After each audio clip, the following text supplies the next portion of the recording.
जा रहे हैं। आज कल की वीडियो है, 3 गैर मुस्लिम लड़कों ने मिल करके कॉलेज से बच्ची को बुलाया और उसको मार करके स्कॉर्पियो में ले गया। 3 दिन रेप किया और रेप करने के बाद उसके जिस्म को सरेआम ले करके फेंक दिया। आए दिन ये खबरें आ रही हैं।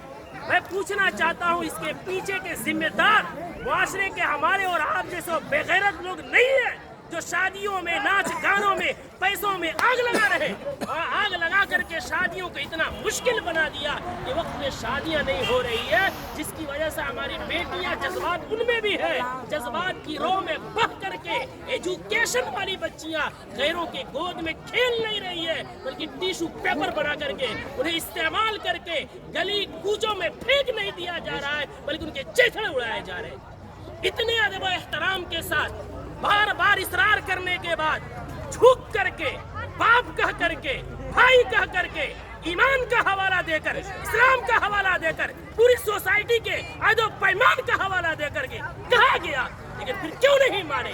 जुर्रत की बात है, हिम्मत की बात है। आखिर वो हिम्मत आई कहां से कि पूरा मुआशरा बाइकाट कर रहा है? आप ना चला रहे हैं, चौक पे नचा रहे हैं, पूरा बस्ती इस गुनाह से बचना चाहता है। खुदा का खौफ खाए हम लोग, कल क़यामत में क्या मुंह दिखाएंगे? पूरे गांव में नचाते हुए लेकर आते हैं, मस्जिद के सामने से लेकर आते हैं, पूरे गांव में। ये क्या है? इसको जिद नहीं कहते हैं तो और क्या कहते हैं? इसको हठधर्मी नहीं कहते हैं तो क्या कहते हैं?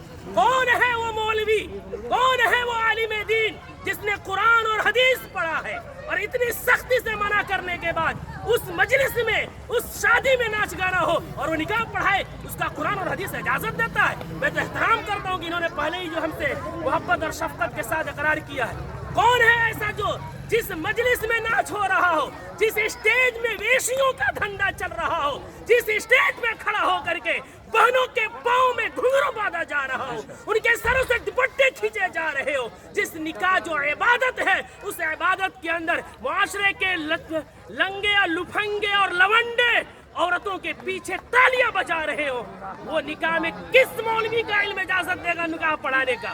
कौन सी कुरान इजाजत देगी? कौन सी हदीस इजाजत देगी? यहाँ सब कलिमा पढ़ने वाले हैं। हम मरेंगे, रब के सामने हाजिर होंगे। दुनिया की बात छोड़े, हमें ये खौफ क्यों नहीं आता कि निकाह एक इबादत है, नमाज भी इबादत है। नमाज में अगर कोई गाना बजाए, नमाज का मजाक है। निकाह में कोई गाना बजाए, वो निकाह का मजाक नहीं तो क्या है?